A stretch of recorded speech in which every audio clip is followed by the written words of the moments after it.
दिल्ली में चुनाव गर्म है, धर्म युद्ध। ऐसा ही माहौल हमें विधानसभा त्रिनगर में मिला जब हमने वहाँ के आप पार्टी, कांग्रेस और बीजेपी के सपोर्टरों से पूछा, उन्होंने क्या बोला आप देखिए ये वीडियो। विधानसभा त्रिनगर का माहौल राजा पार्क में देखने को आज कैसा है, तो आइए कांग्रेस के पास पहले चलते हैं और उसके बाद आप पार्टी फिर बीजेपी।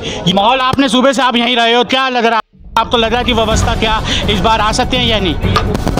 देखते हैं, व्यवस्था तो है, आने की उम्मीद तो है, बाकी देखो। दिल्ली में कितनी सीटों में सोच रहे हैं आप? 20-25 समझ लो। वो चीज़ में बताना चाह रहा हूँ मैं कि बीजेपी के पास है ना कुछ गिने चुने, इसके यहाँ पे पानी ख़राब करवा दिया, हरियाणा से पानी रुकवा दिया, उसके ऊपर इंजाम लगवा दिया, कभी इनको जेल भेज दिया झूठे केसों में। इनके पास एक झूठ के है ना राजनीति के अलावा बीजेपी के पास कुछ है नहीं। बेसिकली क्या है कि ये कोई मुद्दा बता नहीं पा रहे, सुबह से श्री राम श्री राम श्री राम चिल्ला रहे हैं, अयोध्या हार गए। अरे कोई काम बताओ, 20 राज्यों में सरकार है आप लोगों की, उन मुद्दों को बताओ कि मैंने 20 राज्यों में ये किया इसलिए मुझे वोट नहीं बांट रहे, आप खुद बांटने में आ गए। इनके पास मुद्दे नहीं है। केजरीवाल जी को कॉपी करने के अलावा 20 राज्य में जिस राज्य में उठा लो सिर्फ केजरीवाल को कॉपी कर रहे हैं, इसके अलावा कोई काम नहीं है इनके पास। झूठ और शासन से जनता मुक्त होने जा रही है और हम 45 सीटों में कम से कम 45 हो सकता है 60 सीटों में हम जीत के दर्ज करा रहे हैं। लेकिन सवाल एक उठ रहा है, सामने से विपक्ष ये बोल रहा है कि अगर हमें काम मिल जाए तो सब है, लेकिन भाजपा काम कम करती है, राम के नारे भारत माता के जाते हैं। इस लास्ट में सब क्या बोलेंगे?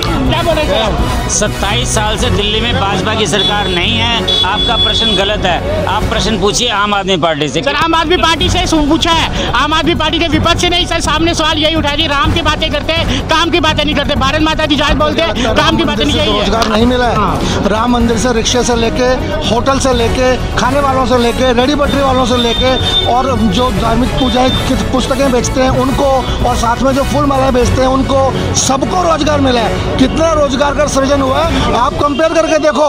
और सबसे बड़ी बात, कुंभ मेले का एग्जांपल आप लेके देखो। कुंभ मेले ने तो सारे रिकॉर्ड्स तोड़ दिए। जितनी ज़्यादा कुंभ मेले के अंदर इनकम हुई है उतनी तो पाकिस्तान की टोटल GDP भी नहीं है।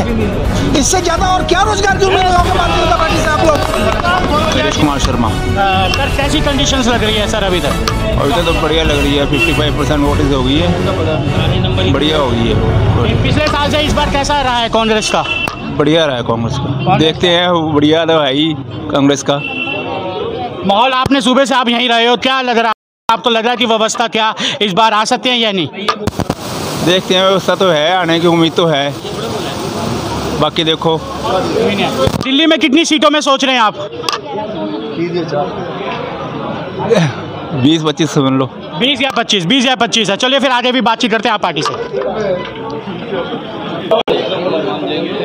आप पार्टी के सपोर्टर हैं सर, किस तरह से सुबह से आप लगातार बाहर रहे हो, जिस तरह से देख रहे हो मतदान कैसा लगा इस बार? हमारे जो विधायक जी हैं ना, प्रीति तोमर जी और जितेंद्र सिंह तोमर जी, वो सिर्फ चुनाव के टाइम बाहर नहीं होते, 5 के 5 साल वो बाहर होते हैं। 10 साल से वो त्रिनगर पे राज कर रहे हैं और मतलब उन्होंने कोई दिन ऐसा नहीं है जब वो रोड पे नहीं होते। ये चुनाव आने जाने चीज़ है, हमारा विधायक हर टाइम रोड पे होता है। सर ये चुनाव आने जाने की चीज़ है, लेकिन इस बार जनता को सर जिस तरह से कंडीशंस मिली है गंदे पानी, तो उसके लिए आप क्या कहना चाहेंगे? जिस तरह से विपक्ष भी इस बार हमलों में बहुत ज़्यादा रहा है कि जनता के बीच में जा जाके पानी कैसा दिखा रहा है, सीवर कैसा दिखा रहा है, उस चीज़ में आप क्या कहना चाहेंगे? उस चीज़ में बस ये बताना चाह रहा हूँ मैं कि बीजेपी के पास है ना कुछ गिने चुने, इसके यहाँ पे पानी ख़राब करवा दिया, हरियाणा से पानी रुकवा दिया, उसके ऊपर इंजाम लगवा दिया, कभी इनको जेल भेज दिया झूठे केसों में। इनके पास एक झूठ के है ना राजनीति के अलावा बीजेपी के पास कुछ है नहीं। बेसिकली क्या है कि ये कोई मुद्दा बता नहीं पा रहे, सुबह से श्री राम श्री राम श्री राम चिल्ला रहे हैं, अयोध्या हार गए। अरे कोई काम बताओ, 20 राज्यों में सरकार है आप लोगों की, उन मुद्दों को बताओ कि मैंने 20 राज्यों में ये किया इसलिए मुझे वोट दो। केजरीवाल जी कह रहे हैं मैंने स्कूल बनाए, मेरे को वोट दो। शिक्षा का स्तर अच्छा किया, मेरे को वोट दो। हॉस्पिटल का स्तर अच्छा किया, मेरे को वोट दो। मोहल्ला क्लिनिक बनाए, मुझे वोट दो। बस यात्रा मुफ्त करी, मुझे वोट दो। मैं 2100 सामान पहले कहते रेवड़ी बांट रहे, रेवड़ी बांट रहे, रेवड़ी बांट रहे, आप खुद बांटने में आ गए। इनके पास मुद्दे नहीं है। केजरीवाल जी को कॉपी करने के अलावा 20 राज्य में जिस राज्य में उठा लो सिर्फ केजरीवाल को कॉपी कर रहे हैं, इसके अलावा कोई काम नहीं है इनके पास। झूठ झूठ और झूठ। मतलब झूठ की राजनीति कर रहे हैं, काम नहीं कर रहे, झूठ की राजनीति फैला रहे हैं यहाँ पे। आप बताओ, आप खुद पूछो इनसे 20 राज्यों में काम किया हो, बताओ जी उत्तराखंड में क्या काम किया, हमें इसलिए वोट दे दो। दिल्ली में हमने यूपी में है ना 28,000 स्कूल बंद करने की कगार पे हैं, बोल दिया है कि 28,000 स्कूल बंद कर दो एमसीडी के। क्यों बंद कर रहे हैं? क्योंकि है ना उनका स्तर अच्छा नहीं कर पा रहे, उनका स्तर अच्छा नहीं कर पा रहे। जब स्तर अच्छा नहीं कर पाएंगे उनको बंद कर दो, इसलिए ना प्रॉब्लम है इनको। अब ये देखो, जय श्री राम जय श्री राम जय श्री राम, बस कोई काम नहीं। ये नहीं बताएंगे क्या करना है, क्यों करा, क्या करा, पता नहीं, मुद्दे नहीं है, इसलिए इनके पास सिर्फ एक ही काम है, जय श्री राम बोल दो, झंडे लगवा दो। इसके अलावा ये कुछ नहीं कर सकते, कुछ भी नहीं कर सकते। इनका पास है ना सिर्फ झूठ झूठ और झूठ की राजनीति है। आप कितना सर, कितनी सीटें ला सकते हैं यहाँ पर? पर जितना मैं ट्विटर्स पे देख रहा हूँ, कह रहा हूँ कि 25,000 भी जीत नहीं पाएंगे तिलक राम जी। 25,000 तिलक राम जी को मैं आपको लिख के दे रहा हूँ। तिलक राम जी दूसरी बार हारने जा रहे हैं, आप ये लिख लो और लिख के दे दूँ, क्या हो तो कागज़ पेन पे भी लिख के दे देता हूँ कि तिलक राम जी कंफर्म हार में है, और हार में, और अभी भी हार में है, पहले से हार में भी। हर बार जाके पैसों से टिकट ले आना, इनके पास दूसरा नेता नहीं है। अरे किसी और को मौका तो फिर हारे हुए को दे दिया। प्रीति तोमर ने खूब रगड़ के फेंका था पिछली बार 2020 में, और इस बार भी 8 तारीख को आप देखोगे तिलक राम जी बुरी तरह हार रहे हैं दूसरी बार भी। चले फिर आगे भी बातचीत करते हैं। हाँ सर, वहाँ पर आके पढ़ा देना। ये देखो, काम तो आता ही नहीं आप लोगों को। 10 साल के कुशासन से जनता मुक्त होने जा रही है, और हम 45 सीटों में, कम से कम 45, हो सकता है 60 सीटों में हम जीत के दर्ज करा रहे हैं। 10 साल के घोटालेबाज सरकार से, जिसने यहाँ पे सिर्फ घोटाले के अलावा कुछ नहीं किया, जिसने अपने लिए शीश महल बनाया, और जिसने भारत की जनता को, खासकर दिल्ली की जनता को, नाले का पानी पीने के लिए मजबूर कर दिया, आज उस सरकार का खत्माई का दिन है, इसलिए हम लोग खुशी मना रहे। भारत माता की सर, भारत माता की जय के नारे हर जगह लगते हैं, लेकिन सवाल एक उठ रहा है, सामने से विपक्ष ये बोल रहा है कि अगर हमें काम मिल जाए तो सब है, लेकिन भाजपा काम कम करती है, राम के नारे भारत माता के जाते हैं। इस लास्ट में सब क्या बोलेंगे, क्या बोलेंगे? 27 साल से दिल्ली में भाजपा की सरकार नहीं है, आपका प्रश्न गलत है। आप प्रश्न पूछिए आम आदमी पार्टी से। सर, आम आदमी पार्टी से पूछा है, आम आदमी पार्टी के विपक्ष से नहीं। सर, सामने सवाल यही उठाया जी, राम की बातें करते हैं, काम की बातें नहीं करते, भारत माता की जय बोलते हैं, काम की बातें नहीं, यही है। आम आदमी पार्टी न राष्ट्रपति को स्वीकार करती, न प्रधानमंत्री को, न राज्यपाल को। वो केवल अपनी कमियों को छुपाने के लिए दूसरे के ऊपर दोष डालती है, इसलिए अब उसका अंत निश्चित है। उसका अंत निश्चित है। आपको क्या लगता है, राम मंदिर से जो रोजगार नहीं मिला है, राम मंदिर से रिक्शे से लेके, होटल से लेके, खाने वालों से लेके, रेडी पटरी वालों से लेके, और जो धार्मिक पूजाएं पुस्तकें बेचते हैं उनको, और साथ में जो फूल मालाएं बेचते हैं उनको, सबको रोजगार मिला है। कितना रोजगार का सृजन हुआ है आप कंपेयर करके देखो। और सबसे बड़ी बात, कुंभ मेले का एग्जाम्पल आप लेके देखो। कुंभ मेले ने तो सारे रिकॉर्ड्स तोड़ दिए। जितनी ज़्यादा कुंभ मेले के अंदर इनकम हुई है, उतनी तो पाकिस्तान की टोटल जीडीपी भी नहीं है।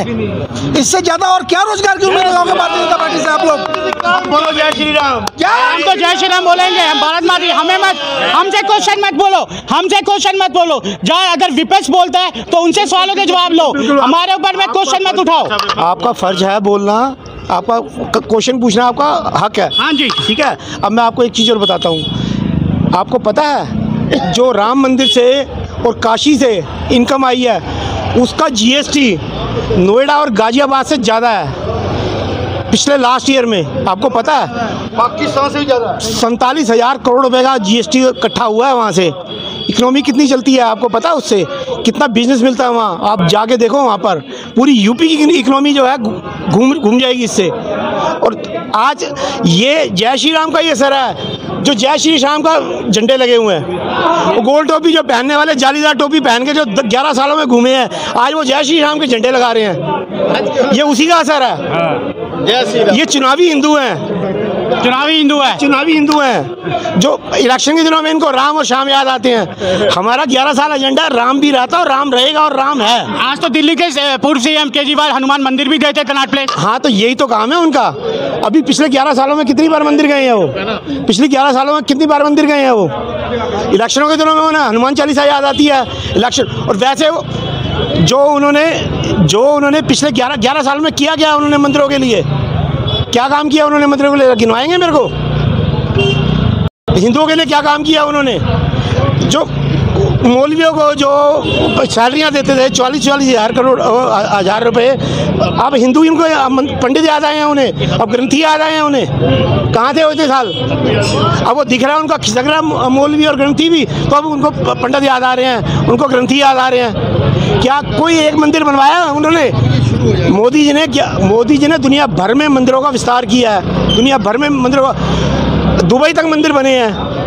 इन्होंने मंदिरों के लिए क्या किया है? एक मंदिर का भी बताएं मेरे को। लास्ट सवाल है, तिलक राम गुप्ता जी को सीट मिली है यहाँ से, ठीक है, कितनी सीटों में जीतेंगे? क्योंकि 25,000 से ट्विटर्स पे ये आ रहा है कि यहाँ से विधानसभा 3 नगर से आ रही है। आप क्या कहना चाहेंगे लास्ट शब्दों में? लास्ट शब्द साहब, हम 27,000 से लीड ली थी लोकसभा में, इस बार उससे ज़्यादा लेंगे लीड। इस लोकसभा में जो त्रिनगर विधानसभा है, हमारी 27,000 की लीड थी, अब हम 30,000 की लीड लेंगे। ध्यान रखना, आप 8 तारीख को आप बात करना।